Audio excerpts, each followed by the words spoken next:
McCarthy entering his third season as Cowboys head coach. He is 18-15 overall, one playoff appearance with the boys, and it was a loss. Cowboys are favored to repeat as NFC East champions, but expectations go way beyond that in Dallas. We all know that. It's no secret that owner Jerry Jones expects the team to end a 26-season Super Bowl drought. And McCarthy knows there is everyday urgency, especially with Sean Payton reportedly waiting in the wings there. But Jones says he has full confidence in McCarthy. I want to be real clear. He wouldn't be sitting here today if I didn't think he was the man to lead this team to a Super Bowl. He would not be, and I have choices. And so that's not meant to be insensitive to anybody. That's a fact. And so you guys write about a lot of those choices, and they were there for my use had I wanted them. At the end of the day, we're here to win a championship. And everything I do, I know every single day when I get up. In my younger days as a head coach, I would get, my whole thought process, how am I going to win today? But I think the challenges that, that are from the media and all the other things, and it's a huge challenge to be a head coach of the Dallas Cowboys. It's a huge challenge to be a Dallas Cowboy. And I think now being more in tune with that, my daily focus is what affects winning. And that's really where I put my energy and my time into it. I understand the negatives, the narratives that it's part of the job. And that's about as far as it goes with me. Well, there are choices, Chris. I've got choices. As mentioned, McCarthy 18-15 in 2 seasons with the Cowboys. 143 wins in his coaching career, though, which of course included that Super Bowl title with Green Bay back in 2010. The Cowboys will start their season at home to Tampa Bay on Sunday Night Football in Week 1. Cowboys season ended Super Wildcard weekend at the hands of the 49ers and Jimmy Garoppolo, but Garoppolo is on the way out, and they have made that clear with Jimmy G at 49ers training camp, which officially kicked off in Santa Clara. Kyle Shanahan addressed the media today and discussed the team's starting quarterback situation. Jimmy understands where we're at. We understand where we're at. I can't tell you how appreciative I have been of Jimmy and him being here, and so appreciative of what he did for us last year. I think Jimmy, and we knew what move we made the year before on that. Jimmy did a hell of a job coming to camp and winning that job and taking us real close to the Super Bowl. But we have moved on to Trey. We're starting camp out this way. We think Jimmy would have been traded if the surgery didn't happen, and it did. He needed to do it, so there's no ill will there at all. But it's good to see that he is healthy. But now it's all just seeing how this will end up. Yeah, see if they could find a trade partner, or perhaps they have to just cut Jimmy Garoppolo. Trey Lance only got 2 starts last season, mixed reviews. Week 5 in Arizona, not good. Week 17 against Houston, good in a pretty meaningless game against a bad team. Speaking of quarterbacks in new places, life begins anew for quarterback Baker Mayfield. He made his first appearance at Carolina training camp. Mayfield, of course, acquired via trade from Cleveland a few weeks back. He's now going to compete for the QB1 job alongside Sam Darnold. Mayfield threw for just over 3,000 yards last season, along with 17 touchdowns and 13 interceptions, but he was forced out of Cleveland after the team traded for Deshaun Watson. Last season starter Sam Darnold says him and Baker, hey, we get along great, but that competition is real. Me and Baker are cool. I'm sure, competing and, when things start rolling in training camp, it's just going to be fun. We're going to be able to compete and have fun with it. But at the end of the day, this is a business, and we both take our craft and what we do very seriously. So it's going to be very serious when that time comes to compete. But off the field and all that stuff, me and Baker are really cool. Darnold is, of course, the incumbent in the room. He started 12 games last season, throwing just over 2,500 yards, but those interception numbers were a problem. Matt Corral, the man waiting in the wings, signed his rookie contract on Monday as he gets set to start his NFL journey. P.J. Walker has been a suitable fill-in, 2-0 when needed. Bengals also reporting today, but Joe Burrow is going to be sidelined for a bit. He's having surgery to remove his appendix, according to NFL Network. But the good news is he is not expected to miss significant time. See the Bengals in those white uniforms with the regular top hat there, regular helmet. Oh, man, they're going white Bengal from head to toe on Thursday, September the 29th against the Dolphins. So many teams unveiling their alternate uniforms. I'm not sure any team has done it better in the public eye than the Cincinnati Bengals. It seems like most people are on board with what Cincy is doing with their alternates this season. Well, in terms of quarterbacks that could make leaps this season, we're going to talk about that a little bit later this hour, but you can count New England's Mac Jones on that particular list. Head coach Bill Belichick impressed with the improvements Jones has made as he enters his second season in Foxborough, backing up the rave reviews that have been whispered about during the offseason. Here is Belichick speaking with reporters about Jones on Tuesday. Yeah, I think Mac's done a great job. He's worked extremely hard. He's got a tremendous work ethic, and in all areas. I think there's a dramatic improvement. He's made tremendous strides, and he did a great job last year, but he's starting from a much, much higher point this year than where he started last year. From Big Mac to the Mac Attack. That's what's going on for Jones. He joined the Patriots as the 15th player picked in the 2021 NFL Draft. He won the starting job over incumbent Cam Newton. Threw for just over 3,800 yards, 68% completion percentage, alongside 22 touchdowns, 13 interceptions.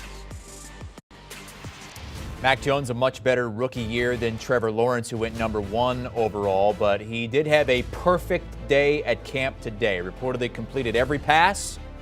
Jags fans on Twitter were more excited about the fact that none of the receivers dropped those passes, as we saw so much last season. Lawrence spoke with our Pete Prisco and Rick Spielman today. Our guys reflecting on their 2 days with the Jags this week. As we wrap up day 2 of the Jaguars training camp, one thing stood out for sure, and that was the quarterback, Trevor Lawrence. He was outstanding today. And I told him afterwards, I talked to him, and I said, that was one of the best practices of a quarterback I've seen in a long time. He was on point, getting the ball out of his hands, throwing accurately, and hitting some big shots down the field. He looked like a different quarterback. Yeah, and it was impressive to watch that display that we saw today. And I've seen that yesterday, but you're going to see that through the entire training camp. Each day as they build in the playbook and add different elements to the playbook, he's just going to keep piling good days on top of good days. And the one thing that I really noticed, what you said, was they're getting the ball out of his hands. He's not sitting back in the pocket trying to make 3 or 4 different reads and going through progressions. They're doing RPO game. They're trying to get him out on some boots and play actions. And the one thing that I noticed that you mentioned earlier was some of the throws he would have just dumped underneath or went to the safe check down route, where now he's got enough patience, he's seeing the field better, and he's hitting some of those deep crossing routes. Yeah, he hit one on Zay Jones, and Zay Jones actually looked a little bit better than I thought he would look. I mean, if he gives them some speed element to the passing game with Christian Kirk and also Marvin Jones, they're going to be a better passing team.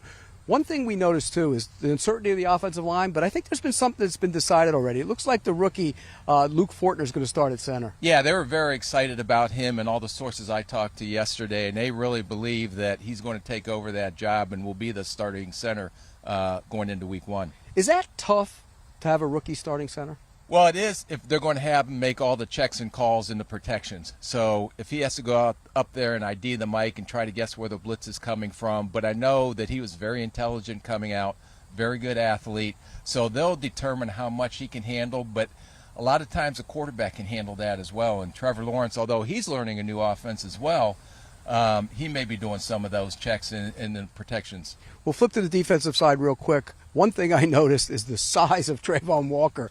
He was over here doing some drills with Josh Allen, who's a big man, by the way. He's 255 pounds. He made him look small. That's a big man. Yeah, he's chiseled, too. I mean, we talked about media weight earlier. This guy has no media weight on him.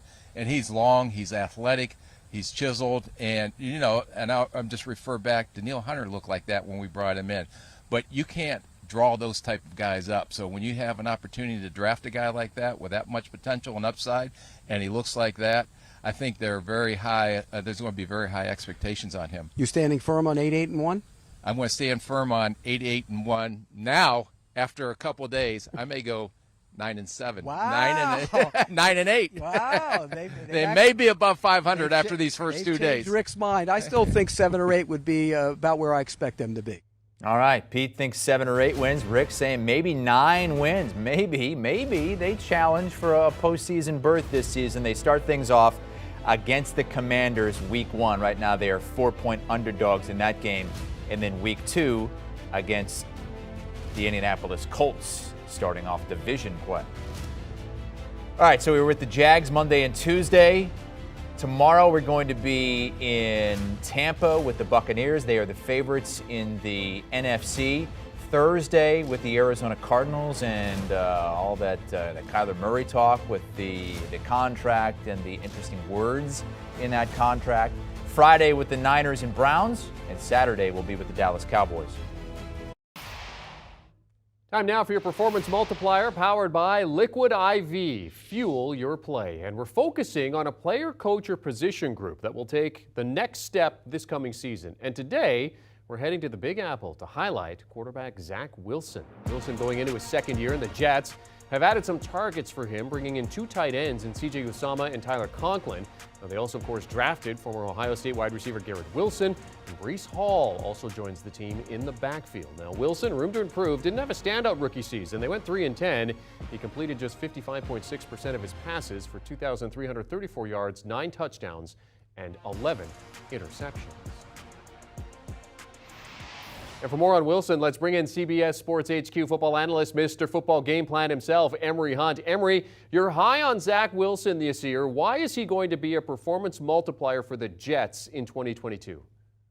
Because the talent around him got better. You talked about those rookies they brought in. They've added some also key pieces up front along the offensive line. They drafted some dude from Southwestern Louisiana. I don't even know where he came from in Max Mitchell, the offensive lineman, helping strengthen that depth up front. But also, his ability to control the football like he did the back end of the season bodes well for his chances moving forward. They're going to rely on the run game, take their timely shots deep down the field. He's going to protect the ball more, and he's going to be well protected up front. So I'm all in on Zach Wilson and the Jets winning a lot of games, and he's going to be the reason why. Because, again, their roster is more talented than the New England Patriots roster pound for pound. So I like Zach Wilson taking a big step forward in 2022. Playing in a tough division, coming off a 3-win season. Really, for Jets fans, one direction to go, and it will be up. Hopefully, Wilson is the one leading the way. He is CBS Sports HQ football analyst Emory Hunt, giving us your performance multiplier, presented by Liquid IV. In terms of the projections for Zach Wilson this season, here's what we're looking at in terms of the fantasy projections. 3,800 passing yards, just over that. 24 passing touchdowns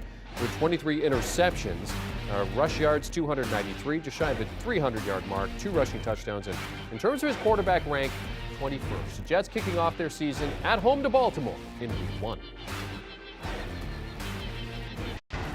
Well, if you're not sure who Shaquille Leonard is, it's Colts linebacker Darius Leonard, who told the media today that he wants to be known as Shaquille moving forward. Now, Shaquille is his middle name. It's what his family and friends call him. The All-Pro is starting camp on the PUP list as he recovers from back surgery in June. Leonard's been an All-Pro selection all 4 years in the league. He's just the second player to have 10 sacks and 10 picks in his first 4 seasons in the league. Well, Seattle running back Chris Carson has decided to call it a career, according to reports. Carson was sidelined for most of 2021 due to a neck injury, and he failed his physical when camp opened on Tuesday. Now, the Seahawks will release Carson with that failed physical designation, which allows him to receive injury protection benefits. The 27-year-old played in just 4 games last season before being sidelined by the injury. Good news for Derrick Henry fans. Tennessee Titans head coach Mike Vrabel says don't plan on seeing him much during the preseason, if at all. Vrabel and the Titans saying their bell cow for the regular season is saving him in that run-heavy offense. Henry played in just 8 games in 2021 due to a foot injury, rushing for less than 1,000 yards and 10 touchdowns. He led the NFL in rushing in both 2019 and 2020. Still with the Titans, rookie wide receiver Treylon Burks has no limitations as camp opens up. Burks had issues with conditioning and asthma during the spring camp, issues he's also struggled to deal with when he was at Arkansas. But according to ESPN, Burks has taken the initiative and is in shape and good to go for training camp. Here's his head coach discussing the 18th overall pick. He's made good progress. I mean, he's put together a couple good days here with the rookies and some of the injured guys, and hopefully he can build on that as we get back out there tomorrow with everybody. Do you expect him not to have any limitations in terms of reps or anything like that? As of now, I mean, every day is a new day, but every day is something different with each guy. So, we'll approach those and handle those how we can, but I don't foresee anything. But things can always come up. Of course, A.J. Brown is now gone. They dealt him to Philly, so Burks is penciled in to play a significant role in this offense. If he can stay on the field, here are the projections for him and Robert Woods, who they traded for in the offseason. The Titans host the Giants in Week 1.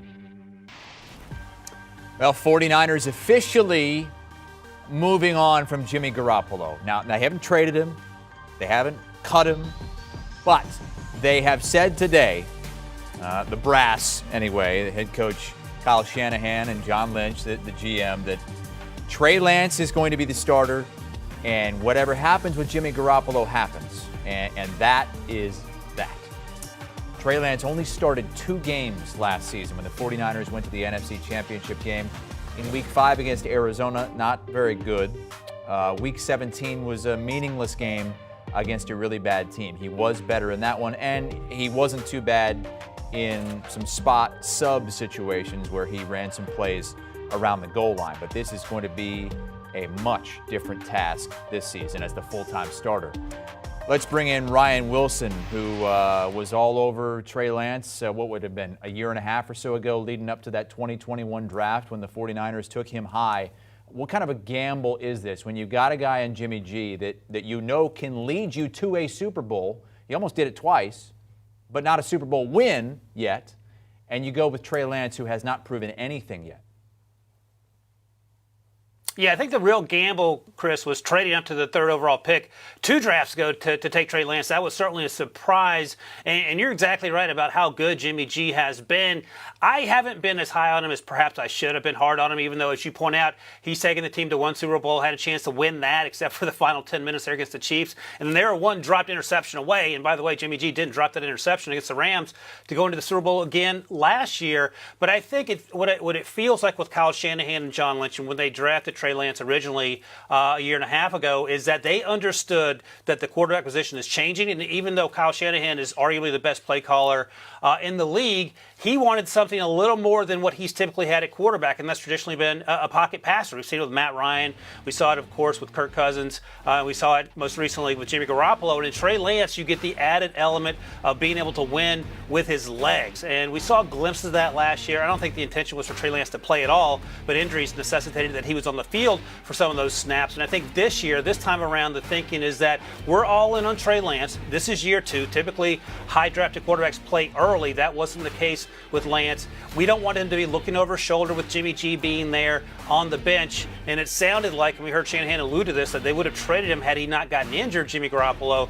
So the expectation is that he probably won't be there in September. And I think you just push your chips into the middle of the table and you see what happens. The running game is going to be incredibly important because it always is with Kyle Shanahan. You have the tight end in George Kittle. You have the playmakers in Deebo Samuel, Brandon Ayuk, and they drafted Danny Gray, a burner on the outside from SMU. I think they're in a good spot, and it's just a matter of bringing Trey Lance along, giving him things to have success with early, and then building those successes as you get in October, November, and December. Won't have a lot to draw on from last season going into this season, unlike a lot of those other first-round quarterbacks in 2021, like the Trevor Lawrences, like the, Mac Joneses of the New England Patriots, who started from start to finish and kind of tailed off toward the end of the season, even though they did make a playoff berth. What do you think about Bill Belichick today saying that he has made, he being Mac Jones, dramatic improvements this offseason? It's surprising. Look, you don't hear Belichick just willy-nilly pass out compliments unless it's the preparation for an upcoming game, in which case he calls whatever quarterback they're playing the Patriots the best quarterback they've ever seen. And we know that that's mostly said with tongue-in-cheek. But to say it about Mac Jones here just before camp starts is a huge sort of high five, if you will, to the preparation Mac Jones was able to do over the course of the offseason. We know what he did last season, and you hit the high points of that. But he's come in. He's in better shape. The dad bod's gone, so all the dad bods like me have to find a new poster guy. But everything else is going in the right direction. He's one of the guys you have to kick out of the building during the off-season workouts. He's always wants to get better. And you have to remember, he came into Alabama with Tua, and the expectation was that Tua would be the guy for the entirety, and it made Mac Jones work harder. You can go one of two directions. You can go in a direction where you're just happy to be on the roster at Alabama, or you can work hard to be a first-round pick, and Mac Jones did the latter, and is paying dividends now to the point that he might be the second-best quarterback in that division after Josh Allen, and that division obviously includes Tua Tagovailoa. So huge praise from Bill Belichick. We'll see how this translates onto the field. But they have Devontae Parker now. They drafted Tyquan Thornton, who's an absolute burner out of Baylor. They have all those, that stable of tight ends with Jonnu Smith and Hunter Henry. This offense should be better, which is great news for a team that doesn't have an offensive coordinator on the org chart. Speaking of Tua, his former teammate, those two teams, Dolphins, Patriots, have pretty much the same chances of winning the division and getting into the postseason from our friends at Caesar Sportsbook. But Tua has not proven enough on the field, but he has the weapons this season. He has Tyreek Hill, who is like just nothing but a hype man for him these days. I mean, every week Hill is putting more praise on Tua. What do you think is behind that? Look, you can attract more flies with honey. And I think the thinking there is you can come out and be honest and say Patrick Mahomes is probably the best player I've ever played with and perhaps will ever play with.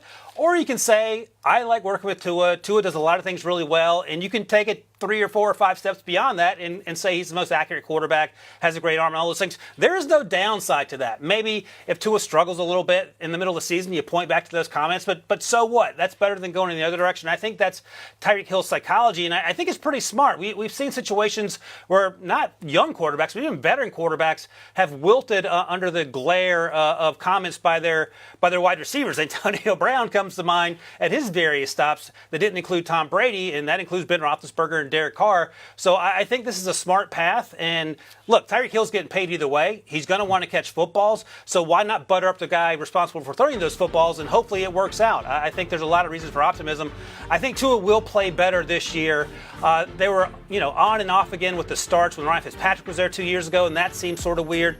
Last year there were some struggles.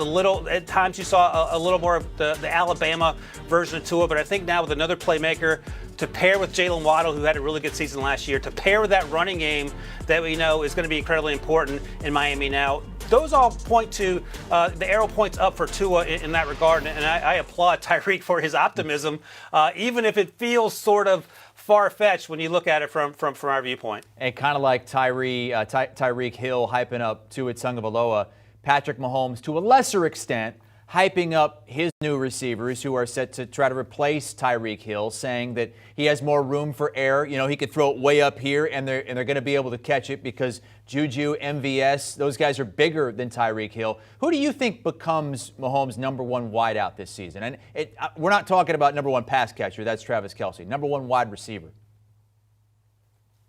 Yeah, I think it might be Juju, Chris, and the reason I say that is because in Pittsburgh early in his career, Juju had a ton of success. The problem in Kansas City is, as we sort of discovered, Tyreek is gone, and Antonio Brown was the reason that Juju had so many opportunities for those second looks and didn't get the primary cornerback in coverage or even the double team. But I think there's an opportunity in this offense where most of us can agree that Andy Reid is one of the all-time greats at scheming up plays, and that will allow Juju and Patrick Mahomes better opportunities to pitch and catch. And there's also a Sky Moore conversation to be had. He went on day 2 out of Western Michigan. He's a fun sort of Chiefs-like player. We'll see what he does. You can see what he did there last year in college. And, of course, Nicole Hartman, who quietly had the best numbers of this crew in the NFL last year. You mentioned Travis Kelce. He's going to be incredibly important. And the running game will be to some degree. But I think Juju has to get things going. Marquez has to win down the field. Nicole has to continue to do what he did last year. And you hope you get something from Sky Moore. It won't replicate what Tyreek Hill did, but approach that. Maybe you get 65% of that maybe 2 or 3 times a game. And I think you'd be happy with that. The issue, of course, they play in the toughest division in football. And a lot of the teams in that division went out and bolstered those defenses just to counteract Patrick Mahomes and Tyreek. Tyreek's now gone, so now they have to worry about Patrick Mahomes primarily. Despite those other teams all improving, the Chiefs are still the favorites in that great division, the AFC West. Ryan Wilson with us here on HQ, one of the Pick 6 podcast Super Friends. Latest episode featuring just the hosts, Will Brinson and Tyler Sullivan. They look at the AFC East, burning questions for each team, including can Tua be the focal point of a high-powered offense? Do you want a sports network that delivers everything that matters about the game? The highlights, the picks, the instant analysis, no yelling, no fake debates, no politics. Hit the subscribe button and never miss a moment.